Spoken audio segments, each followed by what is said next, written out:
যে হৃদয়ে আল্লাহর কথা মনে পড়ে না ও তো জানোয়ার, ও তো হাইওয়ান বেটা, ও তো হাইওয়ান।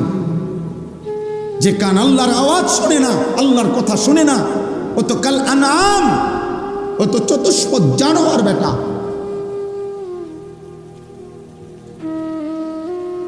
যে চোখ আল্লাহ তাআলার আয়াত দেখে না, রবের এই কুদরত দেখে না,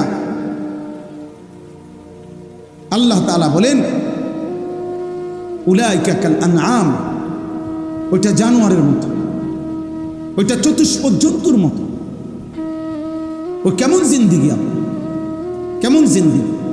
আফসোসের বিষয়, আফসোসের বিষয়। একজন মুসলমান 30 বছর কেমনে সুদ খায়, একজন মুসলমান প্রত্যেক দিন কেমনে ওজন কমবে, একজন মুসলমান নিয়মিত কেমনে গালিগালাজ করে, একজন মুসলমান কেমনে নিয়মিত হারাম খায়, একজন মুসলমান নিয়মিত কেমনে নর্তকী, নাচ গান, টেলিভিশন, নাটক, সিনেমা দেখে।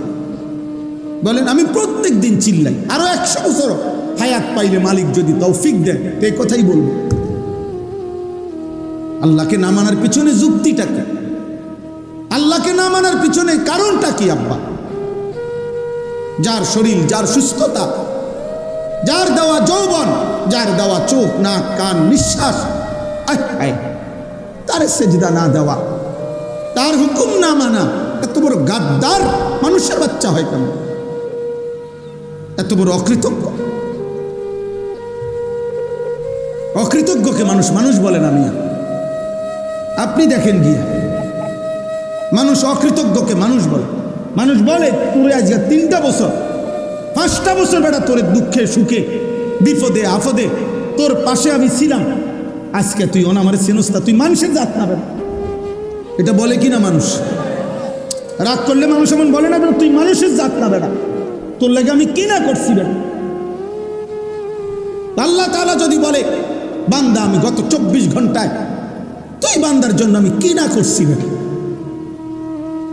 আসমান, জমিন, চন্দ্র, সূর্য, আলো, বাতাস, রোদ, বৃষ্টি, শরীর, স্বাস্থ্য, জীবন, যৌবন, হাত, চোখ, নাক, কান, পা, নিঃশ্বাস, আমি সমস্ত কিছু দিয়ে একটা সেজদা পেলাম না, তুই তো মানুষের জাত হইলি কেমনে বেটা?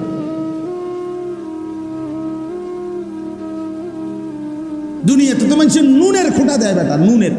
মানুষের কোনাতে একটা নিমক হারাম। নিমক মানে কি? নুন। নিমক বলে কাকে? লবণ। লবণ, লবণ রে বলেন নুন, মানে নুনের খোঁটা দেয় মিয়া। একটা বন আর 1 কাপ চা খাওয়াইয়া 15 দিন পরে যদি আবার একদিন ডাকে, হ্যাঁ, এ যদি না শোনে তো মানুষের দ্বারে বদনাম করে। আও মানুষ নাই ওনার, মানুষের মধ্যে ইনসাফ নাই। কি হয়েছে? এতে গত 15 দিন আমি নিজে তারে একটা বন খাবাইছি, 1 কাপ চা খাবাইছি, আজকে কত ডাক দিছি, চেনেও না। বাপরে বাপ, একটা বনের কৃতজ্ঞতা। এ যদি বালাকদুর বিরিয়ানি খাওয়াইতো, কইতে যে তুই আমার বাইতে এলা একবার, তাইলে মানুষ কৃতজ্ঞতা চায়। তো মহান আল্লাহ তাআলা শুকর চায় না? আল্লাহ তাআলা শুকর চায়। কোরআনুল কারীমের মধ্যে আছে, আল্লাহ তাআলা বলছেন আমি আল্লাহ তাআলা বান্দাকে সৃষ্টি করেছি, সৃষ্টি করে আমি এবার দেখছি ইম্মা শাকিরান ওয়া ইম্মা কাফুরা। আমার বান্দা কি শাকির কৃতজ্ঞ নাকি কাফুর অকৃতজ্ঞ? অকৃতজ্ঞ। কোরআনুল কারীমে এই কথাটা জরুরি, ছেলেরা মনে রাখবা। আল্লাহর ইবাদত এটা শুকর, আল্লাহর কৃতজ্ঞতা এটা আল্লাহকে সেজদা দেওয়া, আল্লাহর গোলামি করা, আল্লাহর হুকুম পালন করা। প্রত্যেকটা ইবাদত, প্রত্যেকটা হুকুম পালন, এটা কি? শুকর। এটা কি বলে না? শুকর। শুকর কাকে বলে? তাফসীরে আছে যিনি নিয়ামত দিয়েছেন সেই নিয়ামতকে নিয়ামত দাতার মর্জি মোতাবেক ব্যবহার করা, সেটাকে বলে কি? শুকর। তাহলে আমাদের সারা দেহের যত নিয়ামত এটা কে দিয়েছেন? তো আল্লাহর জন্য ব্যবহার করা, আল্লাহর মর্জি মতো ব্যবহার করা, এটাই তো শুকর। তাহলে নামাজ শুকরের চিহ্ন, কৃতজ্ঞতার চিহ্ন, কৃতজ্ঞতার চিহ্ন। এজন্য না শুকর যে নিমক খারাপ, সে আল্লাহকে সেজদা দেয় না। তুই অকৃতজ্ঞ বেটা, বেনামাজি সন্তান, তুমি অকৃতজ্ঞ। বেহায়া নাফরমান, তুমি অকৃতজ্ঞ, তুমি তোমার রব চিনো। মনে না, যারা আপনারা আলহামদুলিল্লাহ আল্লাহ চেনেন, নামাজ পড়েন, বন্দিগি করেন, আল্লাহর শুকর আদায় করতেছেন, আপনারাও শুনে নেন, আপনারাও খুশি হবেন। এই কোরআনে একটা আশ্চর্য কথা শুনেন। এই কোরআনে বহু কিছুর ব্যাপারে আল্লাহ তাআলা বলছে লিমাইয়া শাহ মাইয়া শাহ, হেদায়েতের ব্যাপারে পর্যন্ত আল্লাহ বলছে ইয়াহদি মাইয়া শাহ, আমি যারে চাই হেদায়েত দেই। সন্তানের ব্যাপারে আল্লাহ বলছে ইয়াহাবুল ইমাইয়া শাহ, আমি যারে মন চায় তারে জিফুদ দেই। আল্লাহ তাআলা সম্পদের ব্যাপারে বলছে ইয়াবসুতুর রিজকা লিমাইয়া শাহ, সম্পদ আল্লাহ যারে চায় তারে দেয়। সম্পদ আল্লাহ বলছে আমি যাকে চাই তাকে দেই, হেদায়েত আমি যাকে চাই তাকে দেই। আমি আল্লাহ তাআলা সন্তান যাকে চাই তাকে দেই। এর বহুত আছে কোরআনে, ফাসাউফা ইউগনিকুমুল্লাহু মিন ফাদলিহি ইন শাআ ওয়া ইয়াগফিরু লিমান ইয়াশা, মাগফিরাত আমি যাকে চাই তাকে দেই, ক্ষমা। কিন্তু আল্লাহ তাআলা বলেন শুকর করলে এর বিনিময় যাকে চাই তাকে দেই। এটা কোরআনের কোথাও বলে নাই। আল্লাহ বলছে যে শুকর করবে আমি তাকেই বিনিময় দিই। এই জন্য কোরআনে শুকরের ক্ষেত্রে মাইয়া শাহ লিমাইয়া শাহ নাই। ওয়াসায়াজিল্লাহু শাকিরিন ওয়াসানাজিজ শাকিরিন, শুকরকারী আল্লাহ বলেন আমি আল্লাহ তাআলা বললাম শুকর করলেই বিনিময় দেব। যাকে চাই তাকে চাই না, সবাই বাপচুত সবাই, মাঝি সবাই, দাদা নাতি সবাই, জোয়ান বুড়া সবাই। সুবহানাল্লাহ, সানাজিজ শাকিরিন, আমি অবশ্যই শুকরকারীকে কি দেব? বিনিময় দেব। এখানে কি নাই? মাইয়া শাহ লিমাইয়া শাহ নাই, সবাই রে দেব। চলেন নিয়ত করি ইনশাআল্লাহ এই যোগ্যতা দিয়ে, এই শরীর স্বাস্থ্য জীবন যৌবন দিয়ে আল্লাহর দেওয়া এই নাজ ও নিয়ামত ভোগ করে আল্লাহকে সেজদা করবো ইনশাআল্লাহ। বলেন ইনশাআল্লাহ। যুবক ভাই বলো ইনশাআল্লাহ। প্রিয় ভাই, আল্লাহর সাথে সম্পর্ক বাড়াও। কোনো মানুষ পৃথিবীতে, কোনো ব্যক্তি কিংবা দল তোমার নিরাপত্তা দিবে না রে আল্লাহ। নিরাপত্তা আসমানওয়ালার হাতে। নিরাপত্তা কার হাতে? প্রত্যেকের নিরাপত্তা, শাসক কিংবা প্রজা, প্রত্যেকের নিরাপত্তা কার হাতে? আল্লাহ, আল্লাহর হাতে। আল্লাহ আমাদেরকে তৌফিক দান করেন। দ্বিতীয় নাম্বার হলো এই কোরআন।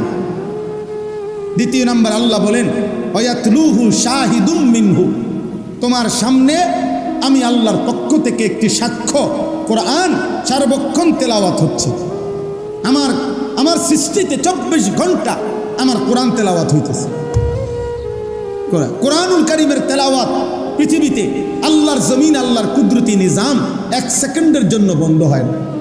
কেমনে বন্ধ হইব? কারণ পৃথিবীর সারা কায়নাতের সময় এক হিসাবে না। এখানে না মাদ্রাসা বন্ধ হয়ে গেছে, বুঝেন না কথাটা? আরেকখানে তো মাদ্রাসা চলে। কোথাও তো রাত, তো কোথাও তো সম্পূর্ণ উল্টা দিন। কোথাও 3 ঘন্টা ব্যবধান, কোথাও 1 ঘন্টা ব্যবধান, কোথাও 10 ঘন্টা ব্যবধান। আমাদের বাংলাদেশেও তো রমজান মাসে দেখা যায়, বুঝে সবাই, যে জেলা ভিত্তিক 2 মিনিট 1 মিনিট ইফতার সাহারির টাইমে কম বেশ আছে না? তো বলেন, এজন্য বললাম আল্লাহ তাআলা বলেন আমার কোরআন 24 ঘন্টা জমিনে পড়া হচ্ছে। তুমি দেখো 1 সেকেন্ডের জন্য কোরআনুল কারীম পৃথিবী থেকে গত 1450 বছরে কোনো বছর, কোনো মাস, কোনো সপ্তাহ কোরআন কি হয় নাই? নিশ্চিহ্ন হয় নাই। হয়েছে? করোনার সময় কথা বলেন না, করোনার সময় কোরআন তেলাওয়াত হয়েছিল? হয়েছে, হয়েছে, আলহামদুলিল্লাহ হয়েছে। আরো বেশি হয়েছে, বেশি হয়েছে। মাদ্রাসাগুলো বন্ধ করে দিছে, কিন্তু আলহামদুলিল্লাহ কওমি মাদ্রাসার সন্তানরা, কমপক্ষে কওমির আলেম তালেবে ইলমরা ঘরে ঘরে উম্মতের কাছে প্রত্যেক জায়গায় কোরআনুল কারীমের শত শত খতম করেছে। কোরআনুল কারীমের তেলাওয়াত বন্ধ হয় না। কোরআন বন্ধ হওয়ার জন্য আসে নাই, কোরআন বন্ধ হওয়ার জন্য আসে নাই। আল্লাহ তাআলা কিয়ামত পর্যন্ত, ইসরাফিলের ফু পর্যন্ত জমিনে যেটা বরাদ্দ দিয়ে দিয়েছেন সেটা বন্ধ হবে। কোরআন কোনোদিনও বন্ধ হবে না। কোরআন পড়নেওয়ালা বন্ধ হবে না, কোরআনের ঘরও বন্ধ হবে না। মসজিদ শেষ হবে না, মাদ্রাসা শেষ হবে না, ওলামা শেষ হবে না, আল্লাহর কোরআনও শেষ হবে। জালেম আসবে, জালেম যাবে, পাপী আসবে, পাপী যাবে। হারামখোর নাফরমান পৃথিবীতে কয়দিন অহংকার আর বড়াই করবে, আবার একদিন কবরে চলে যাবে, কিন্তু দিন থাকবে, ইসলাম থাকবে, কোরআন থাকবে। এই হলো 2।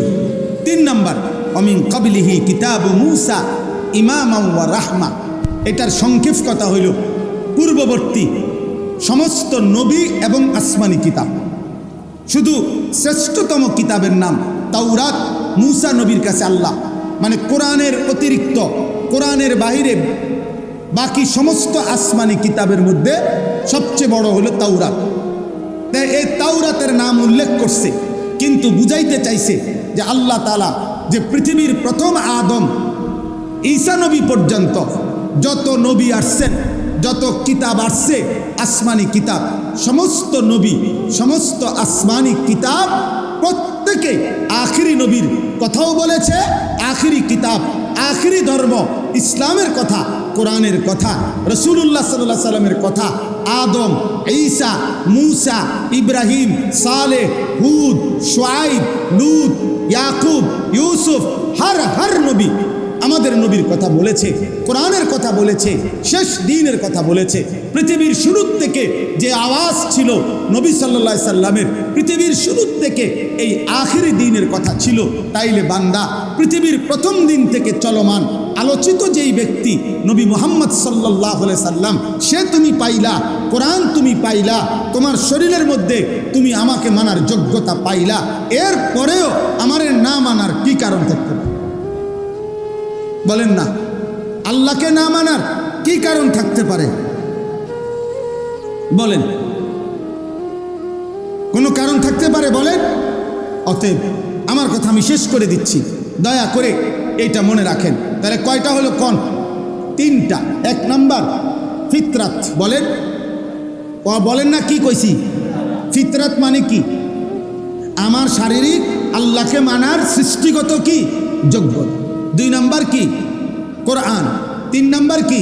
পূর্ববর্তী সমস্ত আসমানি কিতাব এবং পূর্ববর্তী নবীগণ, ওনাদের সাক্ষ্য। এই সব কিছু থাকা সত্ত্বেও আল্লাহকে না মানার কোনো যুক্তি নাই। এজন্য আল্লাহ বলেন, এইগুলো যে পেয়েছে, উলাইকা ইউমিনুনা বিহি, এদের মধ্য থেকে যারা আল্লাহর এই দ্বীনের উপরে, আখিরি শরীয়তের উপরে ঈমান এনেছে, তা আল্লাহ তাআলা বলে তাদের ঈমান তো গ্রহণযোগ্য। আর ওয়ামান ইয়াকফুর বিহি মিনাল আহজাবি ফান্নারু মাওঈদুহ, আর যারা এই সমস্ত কিছু পাওয়া সত্ত্বেও নাফরমানি করলো, আল্লাহ বলেন আমি আল্লাহ ওয়াদা দিলাম জাহান্নাম তাদের ঠিকানা। নাউযুবিল্লাহ। তোমার শরীরে যোগ্যতা ছিল, তবুও মানলা না। কোরআন তোমার সামনে ছিল, তবুও মানলা না। সমস্ত আসমানি কিতাব, পৃথিবীর ইতিহাস এই আখিরি নবী আর ইসলামের কথা বলেছিল, তবুও মানলা না। অতএব আজ তোমার জন্য জাহান্নামই ঠিকানা। নাউযুবিল্লাহ। ফালা তাকু ফি মিরিয়াতিম মিনহু, হে নবী, অতএব ইমানদার ইমানদের বদলা নিবে, বেঈমান বেঈমানের বদলা নিবে, এই ব্যাপারে আপনি কোনো সন্দেহ পোষণ করবেন না। আমি মুমিনকে মুমিনের বদলা দেব, বেঈমানকে বেঈমানের বদলাই দেব। ইন্নাহুল হাক্কু মির রাব্বিকা, এই ফয়সালা সত্য সঠিক আপনার রবের পক্ষ থেকে দেওয়া হইল, কাজে এর এক সুতা নড়চড় হবে না। কথা বোঝেন নাই? ইমানদারকে পুরস্কার দিবে, এ কথারও নড়চড় হবে না।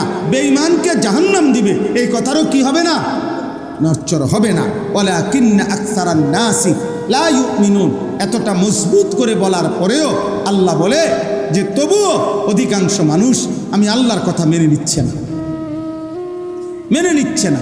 আপনারা এখানে আমরা চিন্তা করে আমরা কেন আল্লাহর নাফরমানি করছি, অথচ চিন্তা করলে আল্লাহকে না মানার, আল্লাহকে না বুঝার কোনো কারণ থাকতে পারে না। আমরা যে কেউ সামান্য বিবেক খাটাইলেই আল্লাহর অস্তিত্ব আমাদের হৃদয়ে অনুভব হয়, আল্লাহকে মানার গুরুত্ব আমরা বুঝি। এত কোরআনের বাণী, নবীদের এত ধারাবাহিক বর্ণনা, যুগ যুগ ধরে ওলামায়ে কেরামের এত আহাজারি, এই সব কিছু কোনোটাই আপনার হৃদয়ে রেখাপাত করে না। আল্লাহ আমাদেরকে হেফাজত করেন, আল্লাহ আমাদেরকে হেফাজত করেন। আমার ভাই, আমি আপনাদেরকে এটাই তাইলে বুঝাইলাম আজকে যে 1 নাম্বার হলো আমাদের দেহের মধ্যে আল্লাহকে মানার যোগ্যতা আছে কিনা, আমাদের সামনে কোরআন আছে কিনা, পৃথিবীর ইতিহাসের শুরু থেকে আমাদের নবী সাল্লাল্লাহু আলাইহি সাল্লামের ব্যাপারে আলোচনা চলছে কিনা। তাইলে কোনো কারণে কোনো যুক্তিতে আল্লাহকে না মানার, ইসলামকে না মানার, দ্বীনকে না মানার কোনো যুক্তি নেই, কোনো কারণ হইতে পারে না। অতএব দয়া করে আজকের এইটুকু সময় আপনাদের প্রত্যেকের কাছে আমরা অনুরোধ করছি, আমি আমার অনুরোধ করছি যে আমরা দ্বীন মানি, আল্লাহকে মানি, আল্লাহর দ্বীনকে মানি, দ্বীনকে ভালোবাসেন, মসজিদকে ভালোবাসেন, মাদ্রাসাকে ভালোবাসেন, ওলামাকে ভালোবাসেন, আখিরাতকে ভালোবাসেন। বলেন ইনশাআল্লাহ। সবার কাছে আমার বিনীত অনুরোধ, হাতে মোবাইল ধরে একজনও ভিডিও বা রেকর্ড করবেন না। দয়া করে, আমি এটা স্পষ্ট নিষেধ করলাম। এরপরে যে আমার কথা শুনবেন না, এই কথাটা আপনি চলে গেলে ভালো। দয়া করে, যদি আপনি বসতে কষ্ট হয় তাহলে চলে গেলে ভালো, কিন্তু হাতে মোবাইল ধরে একজনও ভিডিও বা রেকর্ড করবেন, এতে মনোযোগ হয় না, এতে দিল জমে না, কোনো কথা হৃদয়ে ঢোকে না। জীবনের সারাক্ষণ বসে বসা এই ছবি তোলা, এটা একটা ছাগলামি ছাড়া আর কিছু না, এক ধরনের ছাগলামি। সারাক্ষণই যার কাছে এই মোবাইল নিয়েই ব্যস্ত থাকা, এটাই জিন্দিগি মনে হয়। এটা খুব আহামরি সুন্দর কিছু না, বরং প্রত্যেক প্রযুক্তি, আধুনিকতা, প্রযুক্তি যেটাই হোক, প্রয়োজনকে প্রয়োজনের মধ্যেই সীমাবদ্ধ রাখা উচিত। জরুরতেই অনর্থক, বেহুদা, অপ্রয়োজনীয় জিনিস একজন মুমিনের পরিত্যাগ করা সর্বাবস্থায় উচিত। কোরআনুল কারীমে আল্লাহ তাআলা সফল মুমিন তাদের যতগুলো পরিচয় বলছেন সূরা মুমিনুনের মধ্যে, কামিয়াবি মুমিন, যে মুমিন সফল, তার মধ্যে 7টা বৈশিষ্ট্য বলছেন। তার মধ্যে একটা হলো আল্লাযীনা হুম আনিল লাগবি মু'রিদুন, যারা যাবতীয় বেহুদা অনর্থক কথা এবং কাজ থেকে নিজেদেরকে বিরত রাখে। আল্লাহ তাআলা বলেন ওরা সফল মুমিন এবং ওরা জান্নাতুল ফেরদাউসের অধিকারী। কোরআনুল কারীমে আল্লাহ তাআলা ইবাদুর রহমান, আল্লাহর সবচেয়ে প্রিয় বান্দা, মায়ার বান্দা, মহব্বতের বান্দা হিসাবে যাদের পরিচয় উল্লেখ করছেন সূরা ফুরকানের মধ্যে আছে। সেখানে আছে আল্লাহ তাআলা তার মায়ার বান্দা, প্রিয় বান্দাদের উদাহরণ দিতে গিয়ে, বৈশিষ্ট্য বলতে গিয়ে একটি বৈশিষ্ট্য এটা বলছেন, ওয়া ইদা মাররু বিল লাগবি মাররু কিরামা। আমার মায়ার বান্দা, প্রিয় বান্দা তারা যখনই তারা অনর্থক বা বেহুদা কথার পরিবেশ দেখে, বেহুদা কাজের পরিবেশ, ভদ্রচিতভাবে পাশ কেটে চলে যায়, বসে না, থামে না, শোনে না। আল্লাহ তাআলা বলেন উলাইকা ইউজজাউনাল গুরফা, আমার জান্নাতের ঘর আমি এদের জন্যই বিনিময় হিসাবে দেব। কোরআনুল কারীমে আল্লাহ তাআলা বলছেন সূরা কাসাসের মধ্যে আছে, ওই মুমিনকে আল্লাহ তার নেক আমলের বদলা দ্বিগুণ দিবে, যাদের কয়েকটা বৈশিষ্ট্য। এর মধ্যে একটা বৈশিষ্ট্য হলো ওয়া ইদা সামিউল লাগওয়া আ'রাদু আনহু ওয়া ক্বালু লানা আ'মালুনা ওয়া লাকুম আ'মালুকুম সালামুন আলাইকুম লা নাবতাগিল জাহিলিন। এই আল্লাহ তাআলা বলেন ওই বান্দাদেরকে, ওই মুমিনদেরকে আল্লাহ তাআলা তাদের নেক আমলের বিনিময় দ্বিগুণ দ্বিগুণ দিবেন। উলাইকা ইউতাউনা আজরাহুম মাররাতাইন, ডাবল ডাবল। এদের একটা পরিচয় হলো ওরা যখনই অনর্থক লাগব, অনর্থক কথা শুনে, অনর্থক কাজ শুনে, আ'রাজু আনহু, সেখান থেকে সরে পড়ে, সরে যায়। এবং যদি তাদেরকে ডাকে, আহ্বান করে, তো তারা বলে না ভাই, তোমার কাজ নিয়ে তুমি থাকো, আমার কাজ নিয়ে আমি আসি, তোমার জন্য কল্যাণ কামনা করতেছি, কোনো অজ্ঞ মূর্খদের সঙ্গী হতে আমি চাই না। অর্থাৎ বেহুদা কথা এবং কাজ যে করে, কোরআন তাকে বলছে জাহেল, মূর্খ। আর বিবেকবান মোমেন সে বলে লা নাবতাগিল জাহিলিন, এমন মূর্খ বেউকুফের সঙ্গী হতে আমি চাই না, এমন বেউকুফের সাথে আমি থাকতে চাই না, বসতে চাই না। এই জন্য এই 3টা সূরা থেকে উদাহরণ দিলাম। আল্লাহ তাআলা এটা বলছেন, এটা মুমিনের সিফাত, এটা সফল মানুষের সিফাত, এটা প্রিয় বান্দার বৈশিষ্ট্য, এটা দ্বিগুণ নেকি পাবে এমন বান্দার বৈশিষ্ট্য যে বেহুদা কথা, বেহুদা কাজ করে না, অনর্থক কাজ থেকে নিজেকে, দেখছেন এদিকে দাঁড়িয়ে বেশি লাগানো তো আচ্ছা ঠিক আছে। তো অনর্থক কথা এবং কাজ থেকে নিজেকে বিরত রাখা। হাদিসের মধ্যে আছে, মুহাদ্দিসিনে কেরাম কেউ 4টা কেউ 5টা হাদিস আছে এমন, গোটা রাসূলুল্লাহ সাল্লাল্লাহু আলাইহি সাল্লামের সমস্ত হাদিসের, নবীজির জীবনের সমস্ত বক্তব্যের খুলাসা, সারাংশ বলে এমন 4টা হাদিস আছে। আর কেউ বলছেন 5টা। এই 4টি কিংবা 5টি হাদিস যেগুলা সমস্ত কথার, নবীজির জিন্দেগির যাবতীয় কথার সারাংশ, খুলাসা, এই 4টি বা 5টি হাদিসের বিশেষ স্পেশাল। এর মধ্যে একটা হলো এইটা, মিন হুসনে ইসলামিল মারই তারকুহু মা লা ইয়ানি। নবী সাল্লাল্লাহু আলাইহি সাল্লাম বলেন, কোনো ব্যক্তির ইসলাম, ধর্ম পালন, দিন পালন তখন সৌন্দর্যমণ্ডিত হয়, সবচেয়ে সুন্দর হয় যখন সে যাবতীয় অনর্থক কথা এবং কাজ ছেড়ে দেয়, ছেড়ে দেয়।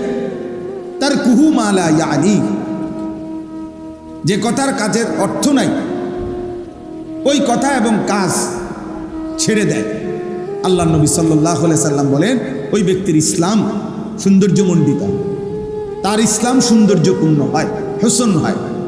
আর আল্লাহ তাআলা বান্দার কাছে চায় এটাই, লিয়াবলুয়াকুম আইয়ুকুম আহসানু আমালা।